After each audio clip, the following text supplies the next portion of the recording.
तेरा पिंडा पोरी तू तेरी लगरा वर्गी बांह तेरे बुੱਲ ने फुੱਲ करीर दे तेरा जोबन बन दी छां ये छावां सदा ना रहणियां रह जाने पिछे ना असां पिंड ना पाने जोगियां असां मल ना बहनी थां किस पक्के पा के बैठना ये दुनिया एक सरां तेरे जोबन वांगू गोरी असीं सब मुसाफिर हाँ कि जो पानी अज पतनों लंघदा फेर ना आंदा भड़के बेड़ी दा बूर ते तरंजण दियां कुड़ियां फेर ना बैठण रल के जो होया ये होना ही सी ते होनी रोकियां रुकदी नहीं एक वारी जदों शुरू हो जावे गल फिर एवें मुकदी नहीं किस दा दोष सी किस दा नहीं सी ये गल्लां हुण करन दियां नहीं वेले लंघ गए तौबां वाले ते रातां होके भरन दियां नहीं कुछ इंज भी रावां औखियां सन कुछ गल विच गम दा तौक नहीं सी।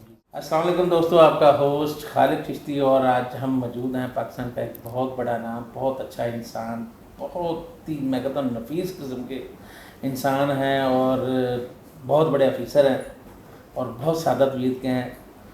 आबिद रज़ा बोदला साहब, अस्सलाम वालेकुम। वालेकुम अस्सलाम जनाब। अच्छा, आबिद रज़ा बोदला साहब जो है वो चीफ कमिश्नर हैं इस वक्त अपना कॉरपोरेट ऑफिस लाहौर में, तो इनसे हम आज बात करते हैं इनकी ज़िंदगी के बारे में। बोदला साहब, आपकी ज़िंदगी का स्टार्ट जो है वो कहाँ से हुआ? स्टार्ट जी मैं ज़िला मुल्तान, मेरी तहसील शुजाबाद, वहाँ से एक ज़मींदार घराने से ताल्लुक़। मियाँ फजल हक बोदला मेरे वालिद साहब का नाम था और बहुत बड़ा नाम है माशाल्लाह जी। वो उन्होंने ही यानी कि वो सारे का सारा प्लान किया, पढ़ाया लिखाया, फ्यूचर के लिए भी यही बात उन्होंने समझाया था कि CSS की तरफ भी लगाया उन्होंने। उनका अपना एक विज़न था। गो कि इब्तदाई तालीम मेरी वहीं पे शुजाबाद में हुई, मगर ये कि काफ़ी वो एक ख़ानदानी तरबियत और सिस्टम और तरीके के तहत चलाई उन्होंने। तो उस ज़माने में ये था कि बहरहाल गवर्नमेंट के इदारे और स्कूल, आम जो स्कूल थे वो भी इतना अच्छा रिज़ल्ट देते थे कि वो किसी भी बंदे को इस तरह तैयार कर देते थे कि वो जाके भले CSS का एग्ज़ाम भी क्यों ना दे ले। तो ज़ाहिर है मेरी इब्तदा वहाँ से थी। फिर 2 साल मुल्तान एमरसन कॉलेज में भी पढ़ा, मगर ये कि फिर जब गवर्नमेंट कॉलेज लाहौर आया तो ज़ाहिर है कि दुनिया के बहुत सारे और दरीचे जो हैं वो ज़्यादा खुल गए और पता चला कि भी किसी निज़ाम में या सिस्टम में जो इस वक्त मुरवजा है वो किस तरीके से आपने शामिल किस तरह होना है, अपना रोल किस तरह अदा करना है।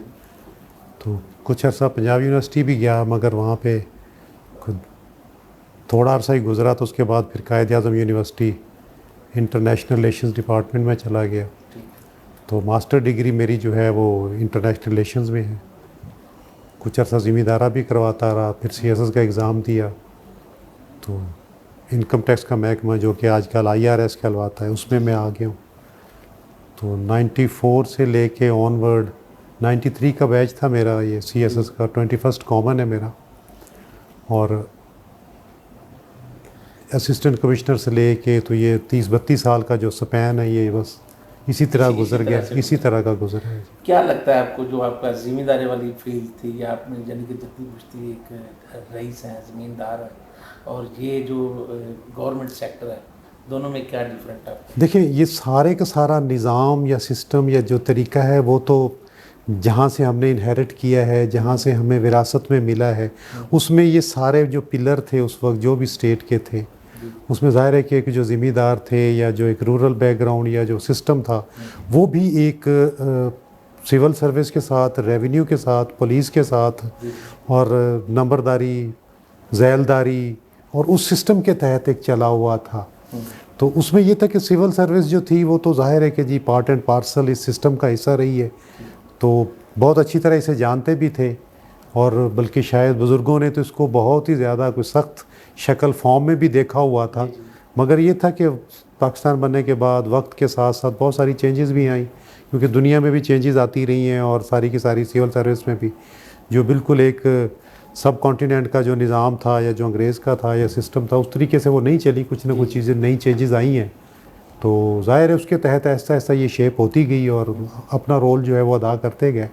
तो ज़िम्मेदारी का और इसका यानी कि एक टैक्स के साथ तो ज़रा थोड़ा सा उस ज़माने में तो नहीं था, मगर बहरहाल एक टैक्सेशन एक फ्यूचर का टैक्स है, फ्यूचर की एक स्ट्रेटजी है। स्टेट इस पैसे के बगैर चल नहीं सकती, ठीक है ना। पहले ये होता था कि लैंड रेवेन्यू होता था अंग्रेज़ के दौर में, गोरे के दौर में, मगर ये था कि वो जाहिर है कि बहुत उसका क्वांटम अब थोड़ा है। अब बिजनेसेस इतने बढ़ गए हैं कि जाहिर है जब तक आपको मुख्तलिफ बिजनेसेस से और उससे टैक्सेशन और वो पूरा सिस्टम नहीं आएगा तो ये निज़ाम नहीं चलता, मुल्क का नहीं चलता। तो इसीलिए ये तो बहुत अहम हो गया अब तो ये है कि जिसको हर शोबे तक इसने टैक्स ने पहुँचना है और कोशिश होगी कि इसको अच्छे तरीके से पहुँचाया जाए जी, क्योंकि हर एक ने कंट्रीब्यूट तो करना है। टैक्स की जो बेहतरी है वो हमारे मुल्क में कैसे हो सकती है? देखिए, टैक्स की बेहतरी के लिए कोई भी बड़ी बड़ी बातें होती हैं, हम बड़ी दुनिया के मॉडल भी ले आते हैं, ये सारे के सारा।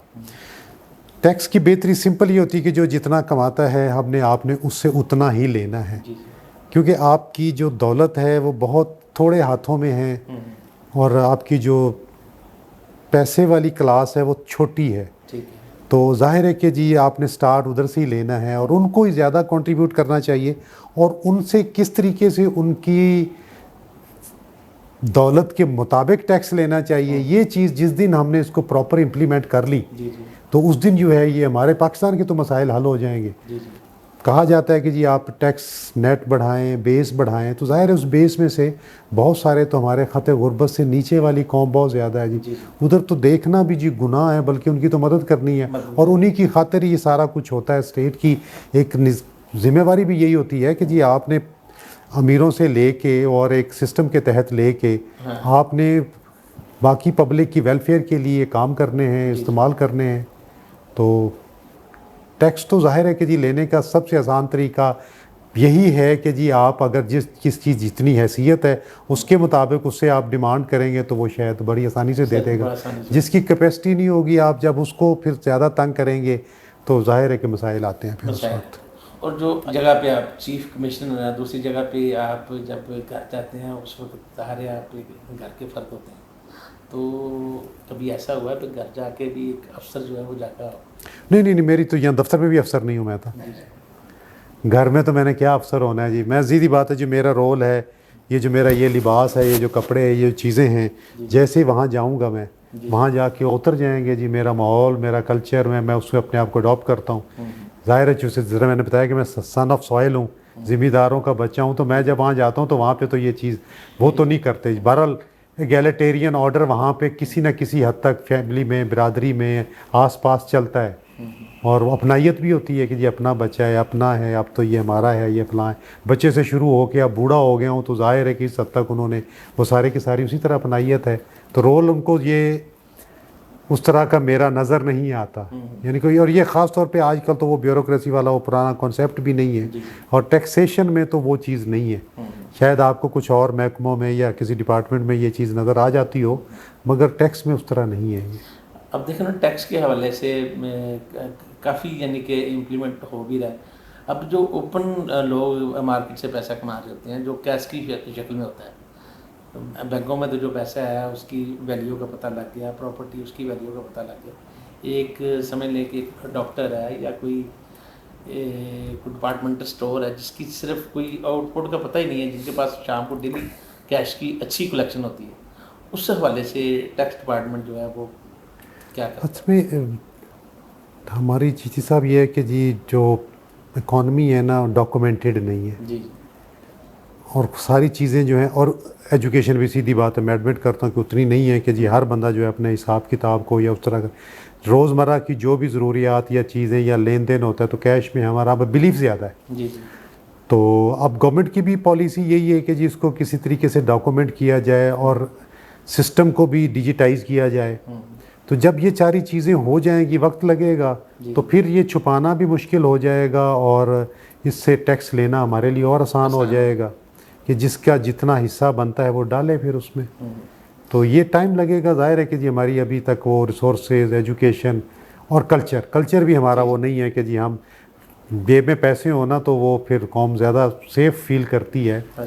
और ये जो प्लास्टिक करेंसी या आपके कार्ड्स या ये जो ये बाकी सारी चीज़ें, उसको तो शायद अभी तक कौम आम पब्लिक तक ये चीज़ नहीं पहुंची उस तरीके से। तो जिस दिन हो जाएगी इंशाल्लाह जी काफ़ी सारे मसाइल हल हो जाएंगे और डॉक्यूमेंटेड इकॉनमी हो गई तो हर बंदा जो है वो रडार में आ जाएगा। कोई ऐसा ख्वाब जो पूरा ना हुआ? देखिए, मुल्क कौम के हवाले से ही ख्वाब होते हैं, बाकी ज़ाती और जो छोटे मोटे होते हैं वो तो पूरे हो जाते हैं। बहरहाल ये कि जिस तरीके से हम इसको चलाना चाहते हैं या देखना चाहते हैं या इसकी यदि कि प्रॉस्पेरिटी चाहते हैं कि खुशहाली हो, पब्लिक में भी हो, सारा कुछ हो, और हमें बहुत सारे नेशनल और इंटरनेशनल इदारे हैं उनकी तरफ ना देखना पड़े कि जी हमारी मदद को आएँ या जो कुछ भी है। तो ख्वाब यही है कि जी एक जो फाइनेंशियल हमारी इंडिपेंडेंस है, आज़ादी है, कि हम अपने ही रिसोर्सेज से इतना कमाएं कि उसको बड़े सुकून से, ना सिर्फ ये कि वो आवाम और उसकी फलाह के लिए खर्च करें, बल्कि उसको और भी जो भी हमारे नेशन बिल्डिंग के प्रोजेक्ट्स हैं या चीज़ें हैं उनको भी अच्छे तरीके से लगाया जा सके। सिर्फ ये कि जी बहरहाल एक इकोनॉमिक वेलफेयर बीइंग और उसका खुशहाली चाहिए हमें बस। ये जो फाइनेंशियल फ्रीडम है ये हम कैसे हासिल कर सकते हैं? देखिए ज़रा को थोड़ा सा एक तो इंटरनेशनल सिस्टम को ज़रा समझना पड़ेगा। रिसोर्सेज जो हमारे हैं हम उनको उस तरीके से इस्तेमाल नहीं कर सके, उसमें से उतनी इनकम जनरेट नहीं कर पाए, और अपनी यूथ को, पढ़े लिखे लोगों को भी हम उस तरीके से टेक्निकली एजुकेट नहीं कर सके कि जी वो आजकल की दौर के मुताबिक जो है वो एजुकेशन सिस्टम जो था हमने वो आम FA BA मैट्रिक करा करू के बहुत सारी जो है ना वो एक, बल्कि मैं तो कहूँगा कि जो वो यूथ बेचारी जिसको बहुत अच्छे तरीके से चैनलाइज किया जा सकता था, बहुत बड़ा रिसोर्स हो सकता था हमारे लिए, वो हमारे लिए अब जाहिर है कि उसको उस तरीके से इस स्टेज पे अब हैंडल करना और वो करना, तो अभी भी मैं समझता हूँ कि जब तक इनको कोई हुनर और कोई चीज़ नहीं आएगी तो इकॉनमी आपके लिए सबसे बेहतर तो यही है कि जी आप अपने रिसोर्सेज, चाहे आपके वो फिज़िकल रिसोर्सेज हैं या आपके जो ह्यूमन रिसोर्स है, वो सबसे बड़ा रिसोर्स है, उसको आप कैपिटलाइज जिस दिन कर लोगे आपके मसाइल हल हो जाएंगे। अल्लाह ताला ने दिया सब कुछ है। तो ये जिम्मेदारी स्टेट की है, ये हम सारों की है, ये हम सारों की है। उसमें स्टेट भी तो हमसे ही है, हम ही लोग हैं, वही हमारे ही नुमाइंदे होते हैं, ब्यूरोक्रेसी भी आपके ही बच्चे होते हैं, आपके सारे होते हैं। इसी सिस्टम से वो कुछ लेके आते हैं और इस सिस्टम को देना भी चाहते हैं। मिन हैसल कौम है, पूरी कौम के अपना अपना छोटा छोटा, यानी कि कतरा कतरा से दरिया बन जाएगा। स्टेट के ही बच्चे होते हैं, स्टेट से ही यानी कि ब्यूरोक्रेट भी निकलते हैं, पॉलिटिकल लोग भी निकलते हैं, यहाँ से कुछ लोग महरूम भी रहते हैं, वो कैसे, क्यों?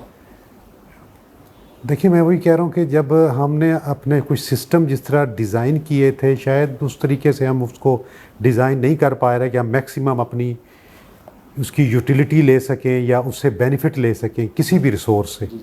एग्रीकल्चर तो हमारा ज़ाहिर है कि जी हमारे बहुत सारे मसाइल की वजह से हम मॉडर्न एग्रीकल्चर की तरफ नहीं गए, उतनी पैदावार नहीं ले सके या नहीं ले पा रहे अभी तक जितनी की दुनिया लेती है। हमारी इंडस्ट्री जो है वो मुख्तलिफ़ किस्म के चैलेंजेस से अभी तक निमट रही है। ख़ास तौर पे हमारे पास जो बिजली, इलेक्ट्रिसिटी की जो डेफिसिट है या कमी है, उसको पूरा करने के लिए बाहर की दुनिया से अगर IPP मंगवाया गया तो जाहिर है कि वो इतनी महंगी बिजली बनती है कि वो फिर वायबल नहीं बनता उनके लिए इकॉनमी को चलाना। इस तरीके से जो आपकी एक यूथ थी या जो एक पावर थी, या इसको जिस तरीके से आप टेक्निकल और इसको नो हाउ दे के आप बेहतर से बेहतर इनको इस्तेमाल कर सकते थे, बाहर की दुनिया की वर्ल्ड मार्केट में भी इनको जो कुछ ये कमा सकते थे उतना नहीं कमा रहे, सिवाय लेबर के हम बाहर नहीं कोई बंदे अपने भिजवाते। तो ये सारी की सारी फिर IT है ख़ास तौर पे जी, आने वाले दौर की जितनी भी टेक्नोलॉजी है, जब तक हम उसमें नहीं जाएंगे तो तब तक तो जाहिर है कि कुछ ना कुछ मसाइल आएंगे। जिस दिन हमने इन पे बेहतर तरीके से हल कर लिया इन मसाइल को तो मसला ही कोई नहीं है जी। 5 6 साल 7 साल ज़्यादा से ज़्यादा 10 साल में राउंड हो सकता है। हाँ, ये तो कोई बात नहीं जी। फ्यूचर में जो ये हमारा टैक्स डिपार्टमेंट है, इस वक्त तो मेरे ख्याल कोई कितने % कलेक्शन जो है ये हर साल कर जाती है? 70 80 या 50? नहीं, टैक्सेशन का यानी कि सिस्टम, उसको हम टैक्स टू GDP, GDP होता है कि पूरी कौम जो है उस कितना कमाती है पूरे साल में और उसका कितने % हम टैक्स लेते हैं। तो 9 और 10 के दरमियान हमारा टैक्स टू GDP रेशो जो कि कम है। हमारे साथ हमसाया ममालिक में भी अफ़गानिस्तान ले लें, उसका भी हमारे से हालात काफ़ी बेहतर हो चुके हैं, और इंडिया का 18.5 पे है ये टैक्स टू GDP, बांग्लादेश का भी 17.5 पे है। तो हम अगर 9.5 पे या ज़्यादा से ज़्यादा 10 पे खड़े हैं तो ये कम है।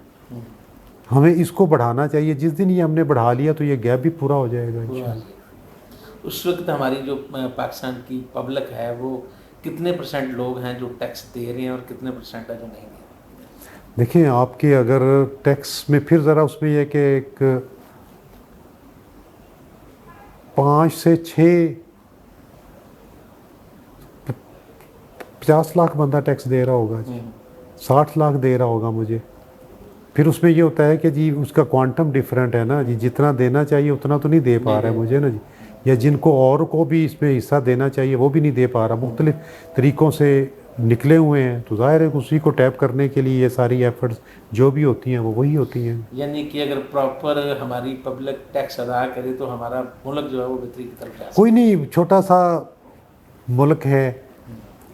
नहीं इससे इकॉनमी जो है वो इतनी ज़्यादा है कि इसको कंट्रोल, यानी कि वो सारे मुल्क को फीड कर सकती है, ये कोई ऐसा मसला नहीं है। ठीक है, नहीं कि ठीक है माशाल्लाह अल्लाह ताला ने हमें 25 करोड़ कर दिया है, मगर ये है कि ये 25 करोड़ को भी तो दुनिया ने तो अरबों अरबों अपना को यूटिलाइज़ किया है और एसेट बनाया है। ऐसे ही तो ये तो हमारा तो एसेट है।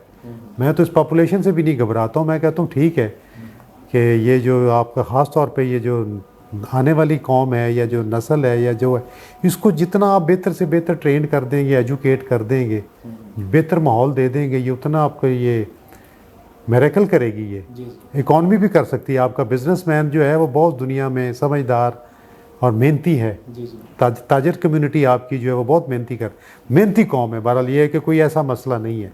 ठीक है। तो इंशाल्लाह जैसा ऐसा ये सारी चीज़ें ठीक तो होनी है हमारी। हमारी जो यूथ है उसके लिए क्या कहेंगे?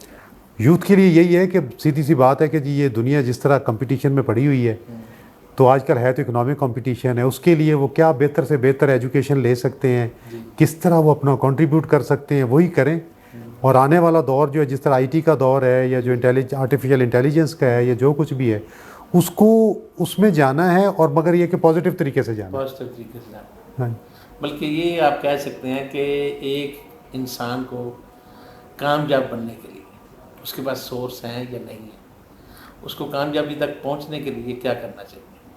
देखिए कामयाबी एक बड़ा सा वो ना एक सब्जेक्टिव सी चीज़ बन जाती है। बाज़ औक़ात आपकी कामयाबी, मेरी कामयाबी, किसी और की कामयाबी डिफरेंट है।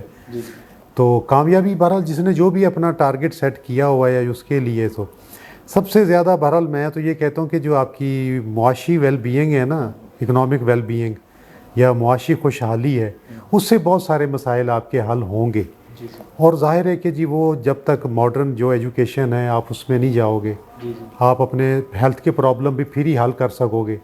आप एजुकेशन के जब कर लोगे तो उसके बाद आपकी इकॉनमी भी बेहतर साइड पे चल पड़ेगी जी।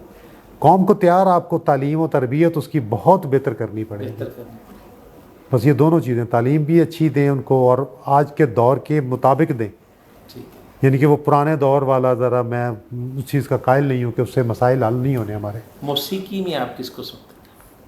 मौसीकी में मुझे जी कोई भी जो इंडिजिनस किस्म का बंदा है, जो भी किसी लैंग्वेज में गाता है ना, जो जेन्युइन है, ओरिजिनल है और अपनी ज़बान से प्यार करता है, मुझे अच्छा लगता है जी। ठीक है, वो चाहे वो उसको बॉर्डर की भी उसमें कोई कैद नहीं कोई है, कैद नहीं है। कोई कैद नहीं है जी। और वो आपके फेवरेट हीरो? ये मैंने लगाई हुई है जी तस्वीर उनकी, और बहुत ज़्यादा मैं खूबसूरत तस्वीरें उनकी ढूंढ ढूंढ के लगाता हूँ जी। और ये तो आइडियल हीरो है ना सभी? नहीं, सीधी बात है कि जी हाँ, आप सही बात ये है। देखें, आप उनको स्टडी करके देख लें, ऐसे। पढ़ के देख लें, आप उनकी जिद्दोजहद देख लें जनाब अली, और कितने थोड़े अरसे में कितना बड़ा काम हुआ है, ये हम तो शायद रियलाइज़ नहीं कर पा नहीं रहे कर हैं इस बात को। कभी ज़िंदगी में कोई ऐसा वाक़या पेश आया और जिससे आपको पछतावा हो? जी अल्हम्दुलिल्लाह अभी तक तो कोई नहीं है, बल्कि मैं ये तो किसी दिन खुदा ना खास्ता किसी अपने नायब कासद को या किसी और को किसी दिन छोटा मोटा डांट भी देता हूँ, तो उस पछतावे को भी जाने से पहले पहले ख़त्म करके जाता हूँ। अच्छा, सैर व तफरीह के हवाले से आप सैर व तफरीह देखें, मैं कहता हूँ कि जी मैं चूँकि एक जिस गवर्नमेंट स्कूल में पढ़ा हूँ ना, उसके ग्राउंड्स भी होते थे और उसकी एक एक्स्ट्रा करिकुलर एक्टिविटीज़ बहुत ज़्यादा होती थी, जिसको हम नसाबी सरगर्मियाँ कहते थे उस वक्त। स्पोर्ट्स खेलना, बाहर निकलना, यही ज़िंदगी है, यही पॉजिटिविटी है। इससे बहुत ज़्यादा आपकी पर्सनालिटी में पॉजिटिव चीज़ें आती हैं। तो सैर व तफरीह देखें, आपको जहाँ पे भी जितने रिसोर्सेज हैं, अब आजकल बात फिर रिसोर्सेज पे आ जाती है। कुछ दुनिया जो है वो ज़्यादा पैसे वाली होती है, बाहर चली जाती है, उनकी सेटिस्फेक्शन वहाँ से हो जाती है, मगर हमारी कौम जो है यहाँ पे भी निकलती है। हमारे जो शुमाली इलाका जाते हैं, इंतहाई खूबसूरत है, कौम जाती है, करती है, और मैं तो उसको प्रमोट भी करना चाहता हूँ। मुझसे तो मेरे स्टाफ का बंदा भी अगर कोई छुट्टी मांगता है ना, तो मैं कहता हूँ यार किस पर्पज़ के लिए, ठीक है अगर तुम बच्चों के साथ ही उधर जाना चाहते हो तो। और इस टेंशन के दौर में इससे बेहतर और एक्टिविटी कोई नहीं है कि थोड़ी देर के लिए वो इस माहौल से निकल के किसी और माहौल में चला जाए और उसकी जो ज़हनी सलाहियतें हैं वो और उजागर हो जाती हैं वैसे। और आपकी जो सर्विस है वो किस किस शहर में रही और क्या मैं क्या आप रहे वहाँ ज़ाहिर है कि जी सिविल सर्विसेज एकेडमी तो लाहौर में ही थी, सबसे पहली तो ट्रेनिंग यहाँ पे हुई, कॉमन ट्रेनिंग कहते हैं जिसको, जो कि सारे 10-12 ग्रुप जितने भी थे वो सारे इकट्ठे थे इसमें। उसके बाद स्पेशलाइज ट्रेनिंग कहते हैं, STP होती है हमारी, वो इकबाल टाउन में मेरी यहाँ पे एकेडमी है, इनकम टैक्स एकेडमी जो है। उस ज़माने में डॉट कहलाती थी, डायरेक्टरेट ऑफ ट्रेनिंग के नाम से थी। आजकल IRS inland revenue service academy कहलाती है वो। तो उसके बाद ये कि as a assistant commissioner Bahawalpur गया था, फिर मुल्तान, मुजफ्फरगढ़, फिर प्रमोशन हुई तो एज ए डिप्टी कमिश्नर कुछ अर्सा मुल्तान, इधर लाहौर भी रहा, फिर ज़्यादा अर्सा मुल्तान ही गुजरा है। एडिशनल कमिश्नर का सारा दौर जो है वो मेरा मुल्तान का है। कमिश्नर के तौर पे सरगोदे भी रहा हूँ, बहावलपुर भी रहा हूँ, मुल्तान भी रहा हूँ, साहिवाल भी रहा हूँ, और उसके बाद as a chief commissioner Sukkur, Multan, Bahawalpur, Sahiwal, और अब ये लाहौर में है जी। सबसे ज़्यादा जो आपने लाइफ को जो है ना वो बेहतर महसूस किया किस शहर? ये सारे खूबसूरत हैं शहर वैसे हकीकतन, यानी कि मैं डिफ्रेंशिएट नहीं कर पाता। हर शहर की अपना एक खूबसूरती है, उसकी अच्छाई है, और उसमें कई बहुत ही पीसफुल, काम, मज़ेदार किस्म के पुरसुकून है। कुछ लोगों की हसल बसल लाहौर जैसी है, बहुत ज़्यादा है, ये स्पीड बहुत तेज़ है आपकी, तो ये स्पीड भी अच्छी लगती है। तो किसी किसी वक्त आपको ये है कि जी वो मुझे बहावलपुर या मुझे सखर या मुझे वो भी बहुत अच्छा लगता था कि पुरसुकून सी चीज़ें हैं, कुछ ठहरी ठहरी सी लगती हैं। सरगोदा बहुत अच्छा था, ठीक है, लोग अच्छे थे, शहर अच्छा था। साहिवाल बहुत अच्छा शहर है, बहुत अच्छे लोग हैं। मुल्तान तो मेरा घर है, मेरी जान है वो तो। रिटायरमेंट के बाद लाइफ को आपने क्या प्लान किया हुआ है, गांव में, लाहौर में, या नहीं जी, मैं सीधी बात है जी, मेरा ज़मीन के साथ ताल्लुक़ है, और ज़िम्मेदारा करवाते हुए मैं CSS में एंटर हुआ था, और इसको छोड़ के इंशाअल्लाह जी सीधा वहीं पे जाना है मैंने। और अपनी उसी धरती माँ के साथ ही मेरा ताल्लुक़ है, मेरा प्यार है, मेरा पैशन है, मेरा इश्क है, इश्क है। मैंने वहीं जाना है जी बस। अदबी हवाले से आप किसको, इकबाल को, गालिब को, या जितने भी नाम हैं उनमें से देखिए, किसको? जो खूबसूरत चीज़ मुझे जहाँ से मिल जाती है ना जी, हत्ता कि वो अगर आप गालिब से लेके या इकबाल साहब थे या फैज़ अहमद फैज़ या फराज या अहमद फराज, या हत्ता कि मुझे तो यानी कि वो इकबाल प्याम का भी इतना खूबसूरत प्याम लगता है जी कि जिसकी हद कोई नहीं, कि आप खूबसूरत लिखें, सोच अच्छी हो, उसके पीछे एक मकसद हो, मकसद तो वो किसी का भी लिखा हुआ अच्छा लगता है जी। अच्छा। हाँ। अपनी ज़िंदगी का कोई बेहतरीन खूबसूरत शेर जो आपका फेवरेट हो सकता है?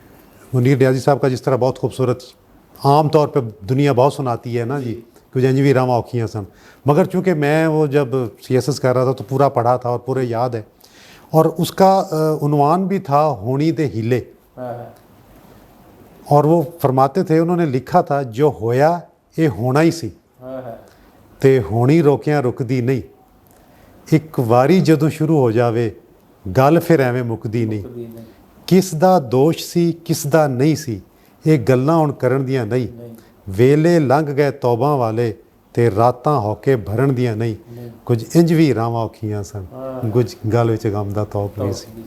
तेरा पिंडा पोरी तू, तेरी लगरां वर्गी बांह, तेरे बुੱਲ ने फुੱਲ करीर दे, तेरा जोबन बन दी छां, ये छावां सदा ना रहणियां, रह जाने पिछे ना, असां पिंड ना पाने जोगियां, असां मल ना बैणी थां, हाँ, किस पक्के पा के बैठना, ये दुनिया एक सरां, तेरे जोबन वांगू गोरी है, असीं सब मुसाफिर हां। अहमद राई साहब की एक किताब बहुत खूबसूरत तरंजन के नाम से थी, और शायद आम लोगों को ना पता हो कि तरंजन जो है वो उस जगह को कहते हैं जहाँ पे गांव की लड़कियाँ शाम को मिल के बैठती हैं। ऐसे ही। तो उसके बारे में, और उनकी किताब का यानी कि वो स्टार्ट भी इसी से था ना, कि जो पानी अज पतनों लंघदा हाँ, हाँ, फेर ना आंदा भड़के, बल्कि बेड़ी दा बूर ते तरंजन दियाँ कुड़ियाँ फेर ना बैठन रल के। तो ये वक्त जो होता है बहरहाल एक दफ़ा ही आता है, उसके बाद फिर वो दोबारा उसको सारी चीज़ें जो हैं इकट्ठी नहीं की जा सकती ना। तो तरंजन का जो कॉन्सेप्ट था, और बेड़ी कश्ती, उसका जो बूर कहते थे कि वो पूर होता था कि जब तक पूरे उसके मुसाफिर जो हैं सवारियाँ पूरी नहीं होती थी वो चलती नहीं थी। तो वो सवारियाँ ज़ाहिर है कि जब पतन पे हर दफ़ा वो सवारियाँ तो नहीं आती थी जो एक दफ़ा जाती थी। देखिए, मुझे ना, मैं जब CSS कर रहा था ना, तो मुझे किसी ने कहा था कि पंजाबी जो है ना वो ज़रूर रखना, ठीक। मैंने कहा मुझे लिखनी नहीं आती, मेरी मादरी ज़बान ज़रूर है मगर मैं लिख नहीं सकता, उसने या पढ़ भी नहीं सकता। उनका एक थोड़ी सी कोशिश करोगे तो ये सारी चीज़ें हो जाएंगी। हो जाए। तो उसको फिर जब मैंने पढ़ा तो वो उसमें फिर ये है कि जी मैं जितने हमारे क्लासिकल शायर हैं, जी बुज़ुर्ग हैं, बाबे कहते हैं जिनको हम जनाब, जी जी वो बाबा फरीद से शुरू होके बाबा बुल्ले शाह, जी शाह हुसैन, जी ख्वाजा फरीद, और उसके बाद फिर यानी कि सुल्तान बाऊ, जी जी इन सारों को मैंने पढ़ा। और उसके बाद आने वाले भी शरीफ कुंजाई साहब को, जी अहमद राई साहब को, मुनीर नियाज़ी साहब को, जी जी तो मुझे वो सारी चीज़ें बहुत सारी याद भी हैं, सारे का सारा जी।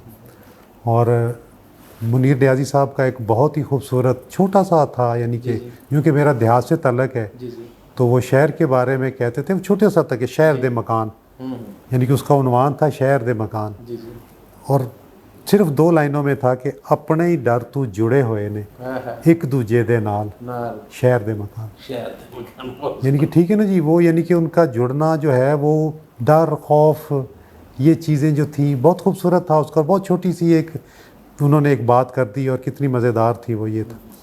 जिंदगी में कभी प्यार हुआ? यानी कि मुझे अल्लाह की मखलूक से बहुत प्यार है, ठीक है। हकीकतन प्यार है। मैं इसको यानी कि ये बताने की हद तक या जतलाने की हद तक नहीं है। तो मुझे तो जितनी ज़्यादा टेंशन हो तो मैं ख़ास तौर पे ये छोटे बच्चे जो हैं उनकी उल्टी सीधी हरकतें, उनकी शक्लें, उनका स्टाइल, उनकी मासूमियत देख के मुझे वो ऑक्सीटोसिन एक होता है, जी जी वो इंसानी ज़हन में एक ऐसा मादा होता है कि जो कि शायद बच्चों से ही रिलेटेड है, जी जी और एक माँ का जज्बा होता है। और उसी को लेके मैं जब भी इनको देखता हूँ तो मैं बिल्कुल हकीकतन मुझे सब कुछ जो है ना वो टेंशन, परेशानियाँ, हरीस सब ख़त्म हो जाती हैं। या फिर ये कि नेचर जिस तरह ये मुझे दरख्त, ग्रीनरी, फूल नज़र आते हैं, तो बाकी अल्लाह की मखलूक जो है उससे तो मुझे बहुत ज़्यादा प्यार है। हमारे पूरे जो पाकिस्तानी बैठे हैं पाकिस्तान में या पूरी दुनिया में, उनके लिए आप क्या पैगाम दें? देखें, पैगाम यह है कि बहरहाल मायूसी गुनाह है, जी मायूसी गुनाह है, और उम्मीद रखनी चाहिए और अपने हिस्से का दिया जला देना चाहिए जला जी। देना बाकी तो जो है वो बाकी शाकिर शुजाबादी तो कहता है ना वो इसी तरीके से कि है बल्कि उनका शेर हो जाए कोई। नहीं, बस वो है कि अपना ये पूरी थीवे ना थीवे मगर रहेगा नहीं वेंदी, हाँ। दुआ शाकिर तू मंगी रख, हाँ, दुआ जाने खुदा जाने से। खुदा जाने। अपना काम जो है वो हमें करना चाहिए जी, और उसके रिज़ल्ट के बारे में आज ही सोच के बैठ जाएं कि नहीं जी इस तरह होगा, नहीं होगा, फलां होगा, क्या करेंगे, नहीं। अपना तो एक दिया जला दें, अपना तो काम कर लें जी, बाकी रिज़ल्ट भी इंशाल्लाह बेहतर हो जाए। हाँ बेहतर होता है। ले जी दोस्तों, टाइम चूँकि हमारा काम होता है प्रोग्राम का, हर जितनी भी हमारी पर्सनैलिटी होती हैं वो 15 से 20 मिनट तक हम जाते हैं और बहुत अच्छी उसमें गुफ्तगू होती है। आप लोगों ने हमारे इस जो इंटरव्यू से क्या सीखा है वो ज़रूर आपने कमेंट्स बॉक्स में बताना है, और हमारे चैनल को सब्सक्राइब ज़रूर करना है। और नेक्स्ट हम इसी तरह किसी एक अच्छी पर्सनैलिटी के साथ आपको बुलाएंगे।